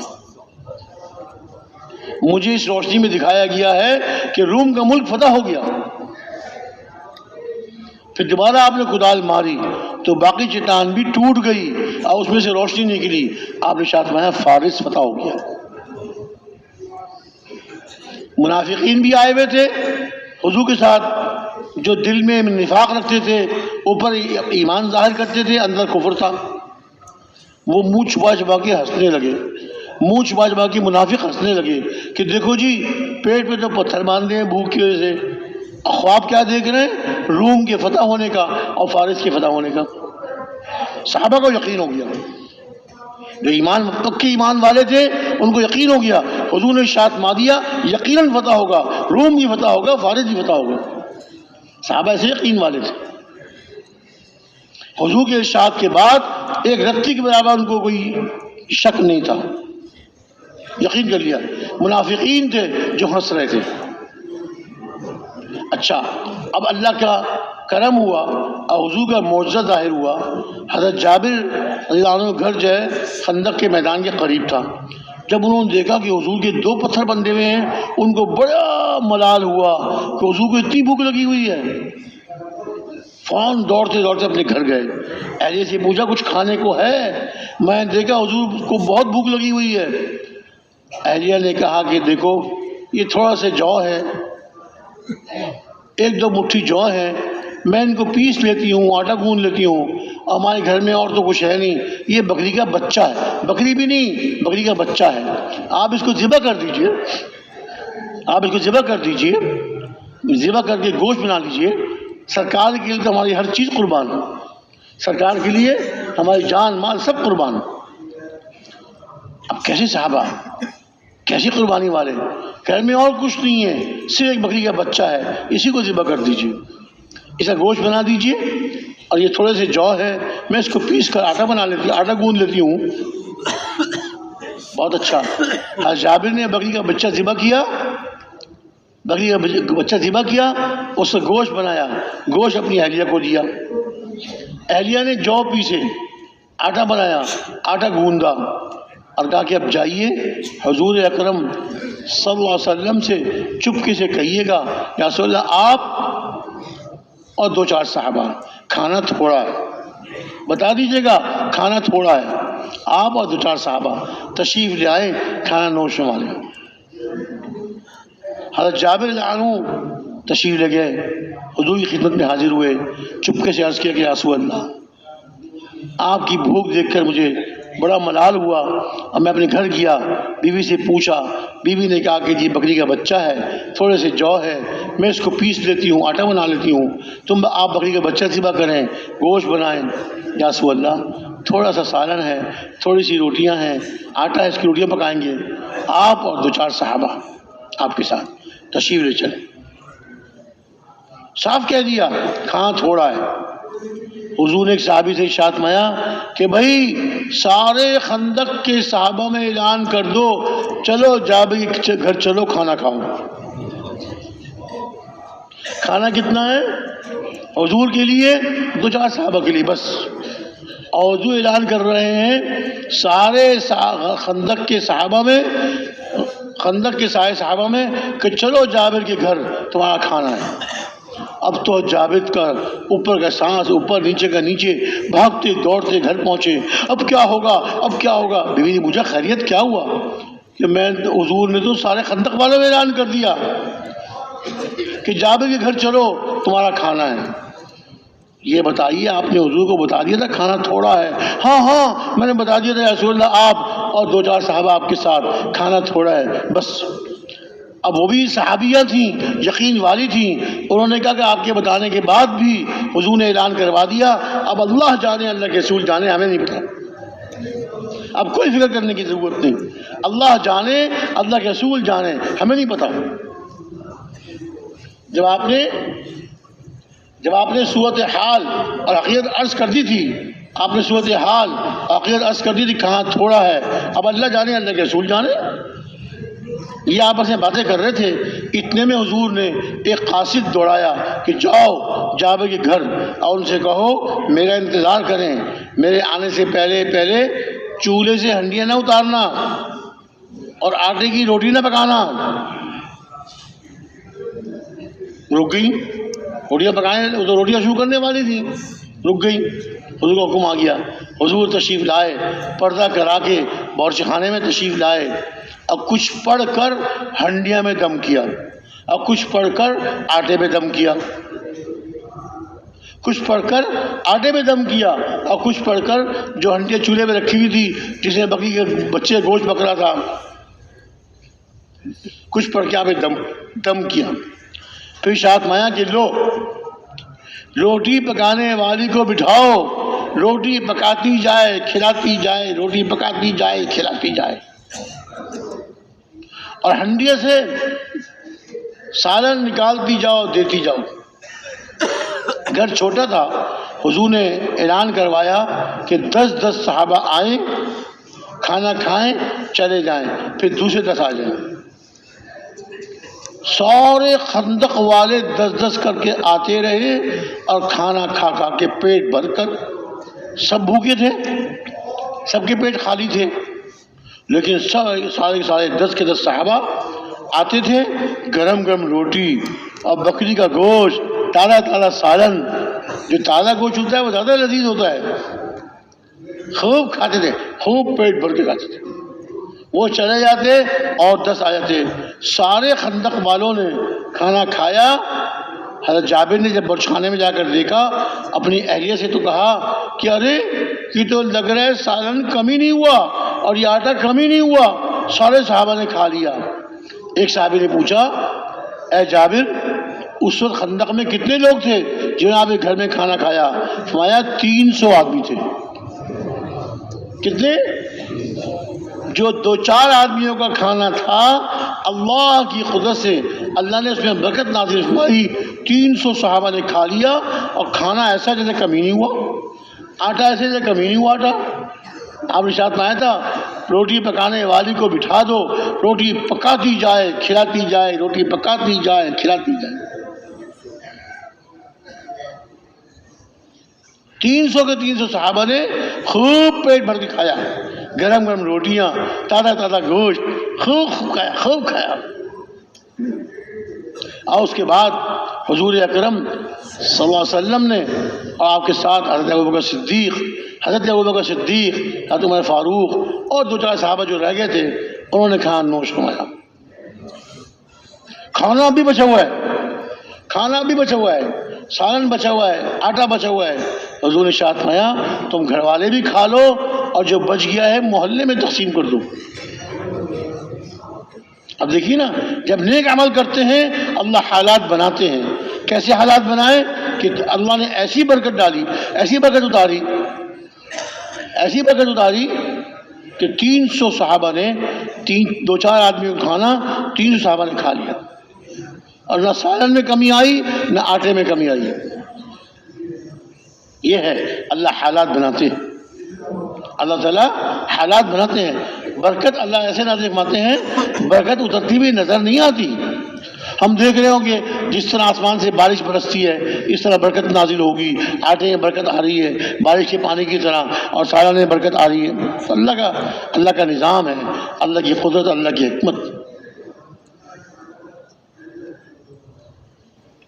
اب دیکھیے سارے کے سارے صحابہ 100% اللہ کی ماننے والے، اللہ کے نبی کے طریقوں پہ چلنے والے، اللہ کے حکموں کو، اللہ کے نبی کے طریقوں کو زندہ کرنے کی محنت کرنے والے.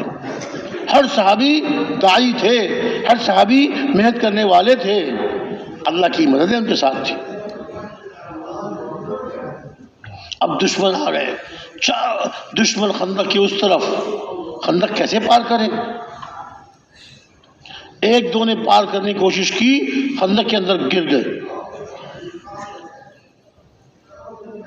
ادھر سے صحابہ تیر برساتے تھے، اگر وہ آگے بڑھنے کی کوشش کرتے تیر برساتے. حضرت جابر رضی اللہ عنہ کو حضور نے حالات دیکھنے کے لیے بھیجا کہ جاؤ. حضرت جابر فرماتے ہیں کہ اس وقت میری حالت بہت کمزور تھی، میرے پاس پہننے کے لیے کپڑے نہیں تھے، ایک چادر میں نے اوڑھی ہوئی تھی، وہ بھی اپنی بیوی کی چادر تھی جو میرے گھٹنوں سے نیچے نہیں آ رہی تھی، اور اللہ نے سخت سردی اور تیز ہوا چل رہی تھی، تیز ہوا صحابہ کے پاس سے گزرتی تھی، ہوا ہلکی ہوتی تھی، اور جیسے ہی خندق پار کرتی تھی کافروں کے پاس جا کر ہوا بہت تیز، بہت تیز.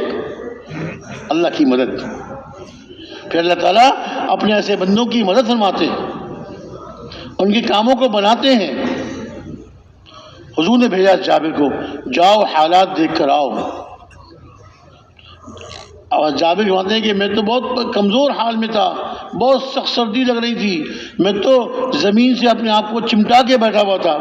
جب حضور نے حکم دے دیا تھا میں کھڑا ہو گیا، اب تو حکم کو ماننا ہے، چاہے سمجھ میں آئے چاہے نہ آئے. میں کیسے جاؤں گا، میرے پاس تو کپڑے نہیں ہیں، سردی ہے نہیں. جب حضور کا حکم آ گیا اب کچھ نہیں سوچنا. پھر اللہ کی مدد ظاہر ہوئی. جب وہ نکلنے لگے حضور نے دعا دی، اے اللہ اس جابر کی حفاظت فرما، دائیں طرف سے، بائیں طرف سے، آگے سے، پیچھے سے، اوپر سے، نیچے سے.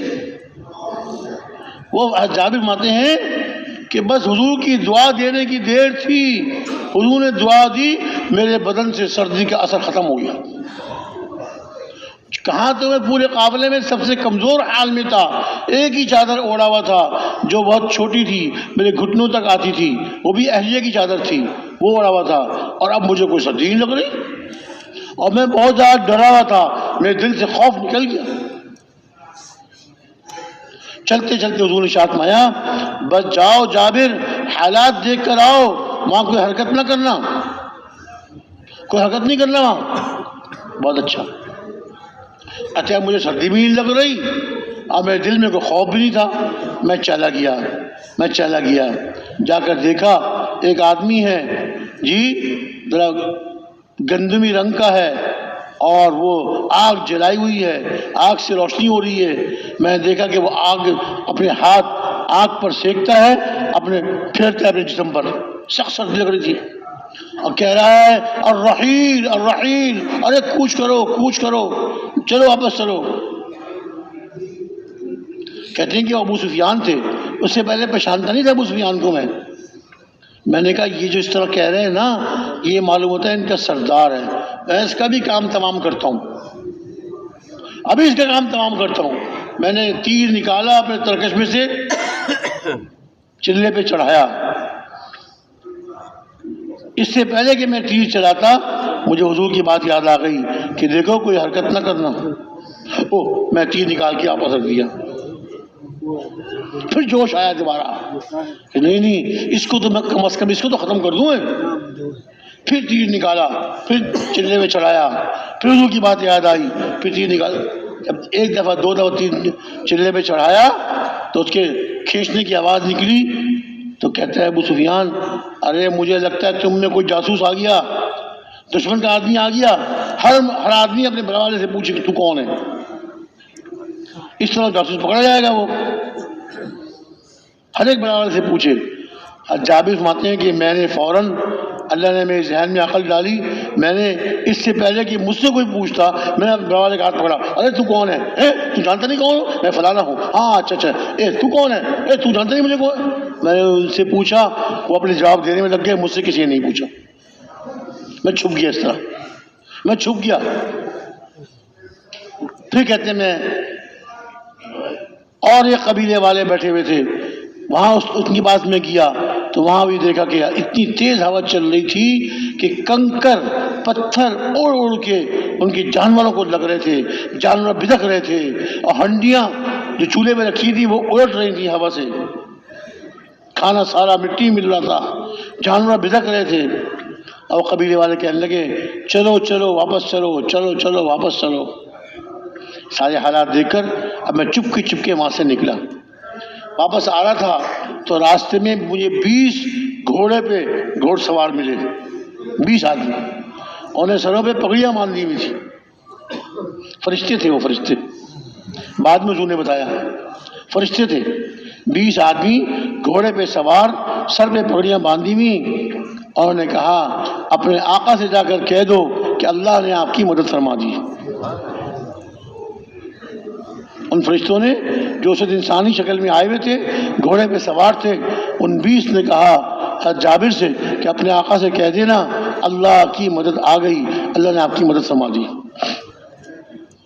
بہت سخت خوف تھا, بہت سخت سردی تھی, اور صحابہ کو بہت سخت بھوک تھی. لیکن ایک صحابی نے بھی بھوک کی وجہ سے, یہ سردی کی وجہ سے, خوف کی وجہ سے عذر نہیں کیا, سب پہنچ گئے. منافق جو خندق کھودتے ہوئے آپ پر ہنس رہے تھے, اب جب اتنی سخت تو وہ حضور سے اجازت مانگ رہے تھے, یا رسول اللہ ہمارا گھر خالی ہے, ہمیں اپنے گھروں کو ڈر لگ رہا ہے. حضور کہتے ٹھیک ہے جاؤ جاؤ جاؤ. جو اجازت مانگ رہا تھا منافق, حضور اس کو اجازت دے رہے تھے. اب پکے ایمان والے 300 صحابہ میدان میں تھے. اللہ نے ایسی مدد فرمائی ان ماننے والوں کی, طریقوں اللہ کے حکموں پہ پیارے نبی کے طریقے پہ چلنے والے اور ان کو زندہ کرنے کی محنت کرنے والوں کی اللہ نے ہوا سے مدد فرمائی. اللہ بڑی قدرت والے, اللہ بڑی قدرت والے ہیں. اور سارے کافر بھاگ گئے, اور جو یہودی تھے ان سے حضور کو زیادہ خطرہ تھا, ان سے حضور کو زیادہ خطرہ تھا. کہیں وہ ہم تو یہاں میدان میں آ گئے ہیں, گھر ہمارے مرد کوئی نہیں ہے, ایسا نہ ہو کہ یہودی ہمارے گھروں میں گھس کر نقصان پہنچائے. تو میرے بھائی دوستو بزرگوں, عرض میں یہ کر رہا تھا اللہ رب العزت حالات کو بناتے ہیں, ان کے حکم سے حالات بنتے ہیں, ان کے حکم سے اللہ کی مددیں آتی ہیں. کب؟ جب یہ اللہ کے حکموں پر اور پیارے نبی صلی اللہ علیہ وسلم کے طریقوں پہ خود بھی چلنے والے ہوں, اور ایک ایک مسلمان پر محنت کر کے اس کو اس راستے پر لانے والے ہوں. پھر اللہ کی مددیں حق ہیں, یقینی ہیں. اللہ کی مددیں حق ہیں, یقینی ہیں.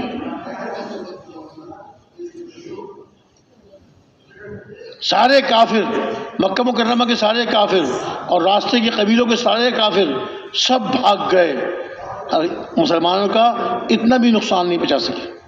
یہ کیا ہوا؟ یہ اللہ کی مدد ہوئی. جب 100% صحابہ ماننے والے اور محنت کرنے والے, 100% صحابہ داعی, اللہ کی مدد آئی ہوا کے ذریعے.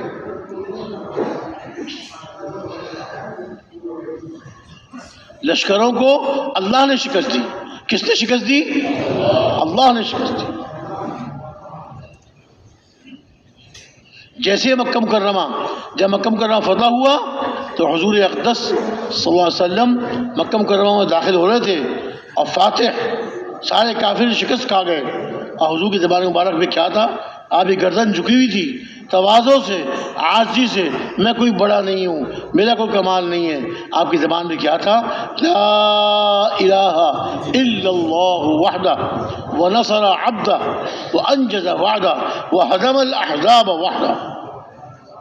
اللہ ایک ہیں, ان کے سوا کوئی معبود نہیں. اکیلے اللہ نے اپنے بندے کی مدد فرمائی, اکیلے اللہ نے اپنے وعدے کو پورا فرمایا, اکیلے اللہ رب العزت نے لشکروں کو شکست دی. میں نے کچھ نہیں کیا, اللہ نے کیا. حضور کی زبان پہ کیا ہے؟ اللہ نے کیا. سارے لشکروں کو شکست کس نے دی؟ کس نے شکست دی؟ اللہ نے شکست دی. اپنے بندے کی مدد کس نے کی؟ اللہ نے کی.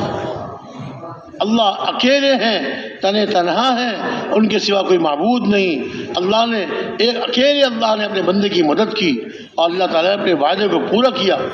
وعدہ کس نے پورا کیا؟ اللہ نے اپنا وعدہ پورا کیا اور لشکروں کو شکست اکیلے اللہ نے شکست دی۔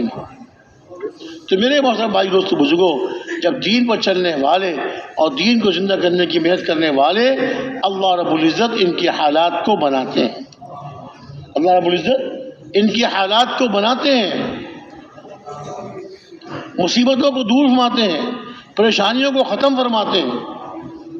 آج ہم نے یہ محنت چھوڑ دی اور بہت سے مسلمانوں نے دین پہ عمل کرنا چھوڑ دیا تو مصیبتیں ٹوٹ پڑی ان پر، مصیبتوں نے گھیر لیا، پریشانیوں میں گھر گئے۔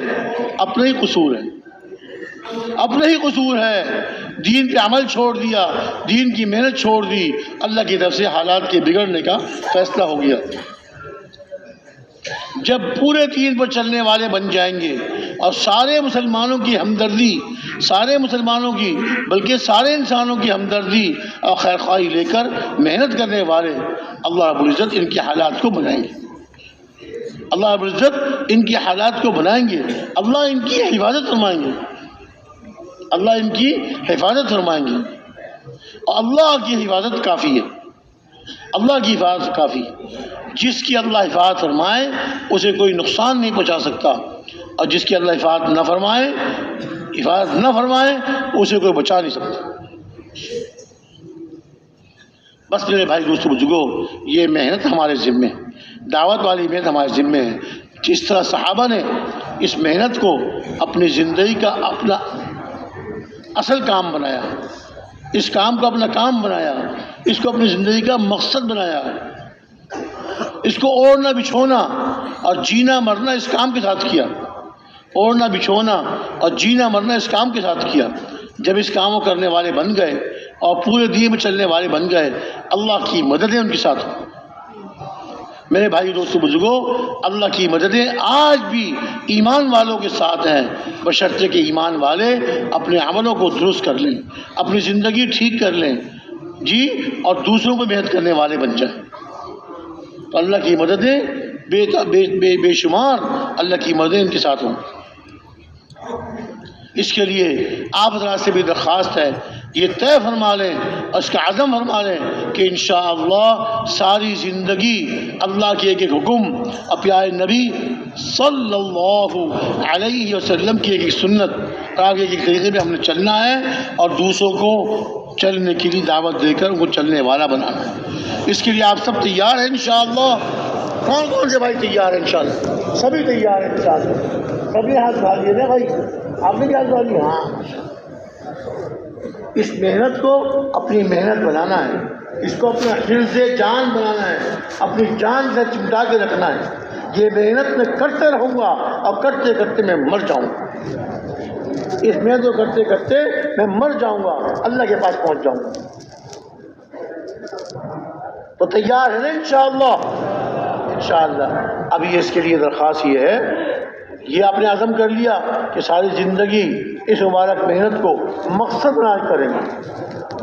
دوسری درخواست یہ ہے، یہ بھی عزم فرما لیں کہ اس محنت کو لے کر ساری دنیا میں جائیں گے۔ ساری دنیا جانے کے لیے کون کون تیار ہے؟ ماشاءاللہ، ہاں اٹھا لیا۔ کیوں کیا بات آپ نہیں کر لیا؟ اب یوں کرو رہے ماشاءاللہ۔